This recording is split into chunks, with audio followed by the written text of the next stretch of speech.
runtii annaga waxay noo tahay waqtigan hadda aan ku jirno iyo guusha soo gaarteen dhalinyaro waa guul taariikhi ah oo waayahan Soomaaliya aan laga maqlin. Soomaaliya inta badan waxa lagu asteeyaa ama la yiraahdaa waa meel magacyo badan loo bixiyo oo xun ah. Dhalinyaradeenana waa maqlaysaan oo waxa la yiraahdaa magacaas xun ay leeyihiin oo dadkay laayaan oo caalamka iyo adduunka oo dhan yaa ka qeyliyay. shacabkooda ka qeyliyay, dadkooda ka qeyliyay. marka wax wanaagsan oo aad u fiican waayahan Soomaaliya laga ma sheegin. marka waxaan idin sheegay taariikhda gasheen xulka qaranka tihiin. laakiin anigana tiimkayga tihiin. tiim kale ma lihi xulkan qaranka awal raggaasa tiimkayga ahaan jiray xulka qaranka maxamed Ismaaciil Cafiif iyo laakiin hadda idinkaa bedelay hadda. macnaheedu waxay tahay hawshii aad qabateen iyo meesha kaalintaad ka gasheen waa waxay Soomaaliya runtii ku faani doonto waliba waqtigan adag lagu jiro. haddii xaaladdu iska fiicnaan lahayd oo uusan dalka dagaal sokeey ka dhici lahayn hadda guushaas aad keenteen macno ma lahaateen.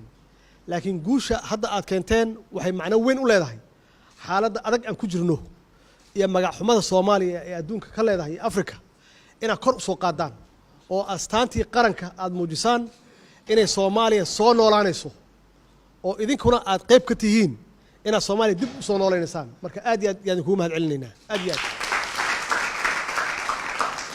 annaga waxay nala tahay waad guulaysteen intaas oo dal yaad ka soo guulaysateen idinkoo dalkiina burbursan yahay idinkoo dalkiina uu xaaladan adag ku jiro dowladdiinu iska daciif tahay oo aysan tabar badan lahayn oo hadda ay soo kabanayso yaa waxaad gaarteen meel aad iyo aad u sarreysa oo aad ka badiseen dowlado badan oo aan burbur ku dhicin.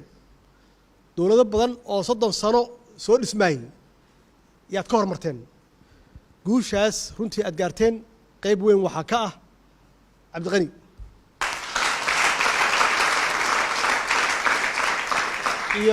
iyo xiriirka kubadda cagta oo runtii muddo dheer soo shaqeeyay iyadoo waliba dowlad la'aan ama dowlad jilicsan ama dowlad dhib ku jirta ay ka dhex shaqeynayeen oo waliba dagaaladan iyo qarxayadan ku socdeen aad iyo aad ay u mahadsan yihiin. sacrifice kay soo galeen iyagana taariikhda qorays insha Allah.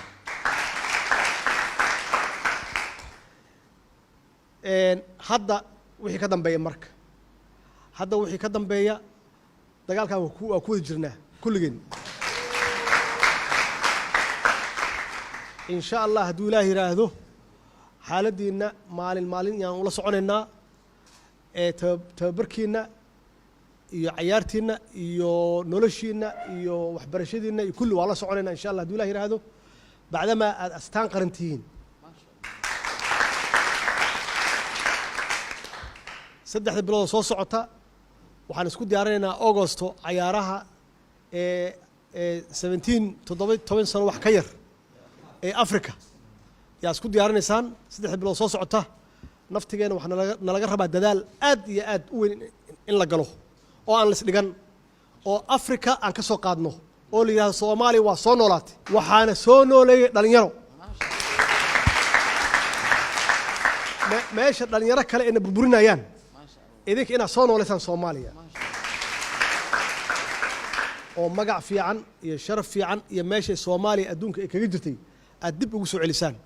macnaheedu waxay tahay Ilaahay ka sokow waxay ku jirtaa gacantiina iyo dadaalkiina iyo shaqadiina iyo waxay ku jirtaa sida aad u shaqeysaan iyo ku jirtaa. annagana wax alla wixii garab ah oo gacan leh oo dadaal ah oo aan ka geysan karno sidii aad number 1 aad u noqon lahayd Afrika waa idin kala shaqeynaa insha Allah. hadduu Ilaahay yiraahdo waxaan rabaa inaan maxaan ku raahdaa maxamed Ismaaciil Cafiif aan halkan idinkaga sheego way soo mareen meeshaad joogtaan. weydiiya iyaga sidii ahaayeen markii ay u soo ciyaarayaan magac Soomaaliyeed iyagoo xul qaran ah. dareenkooda weydiiya. dareenkoodu wuxuu ahaa midaan caadi ahayn. annaga naftigeena markaas dhalinyaraan ahayn waa ku faani jirnay bacdama ay ahaayeen maxaan ku raahdaa dad u taagan qarnimada Soomaaliyeed calankeena kor u qaadaya iyaga idin sheegay dareenkooda suu ahaa markaad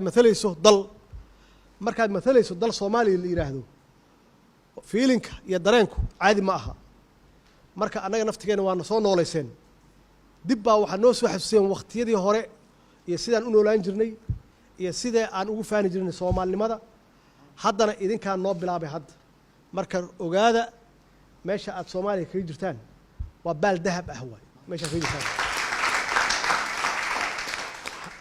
has dhiganina dadaalkiina laba jibaara saddex jibaara meeshaan waa meesha Soomaaliya ay dib ugu soo noqon lahayd sharafkii ay lahaan jirtay iyo magacii lahaan jirtay marka shaqadiina shan jibaara annagana insha Allah hadduu Ilaahay yiraahdo waa idinla shan jibaarina waa idinla toban jibaarina hadduu Ilaahay yiraahdo insha Allah hadalkayga waxaan ku soo gabagabeynayaa meelihii aad ku tababaran lahaydeen iyo qaabka u tababaran lahaydeen iyo siday ahaan lahayd 3 bilood soo socota waxaan rabaa wasiiraddu inay iga siiso iyo gudoomiyaha gobolka iyo gudoomiyaha xiriirka si joogto ah ay iga siiyaan warbixin hadba xaaladda meesha marayso insha Allah waana guuleysanaynaa Soomaa waa noo balan Soomaa inaad magacii sharafka soo celisaan Soomaaliya guul yani anigana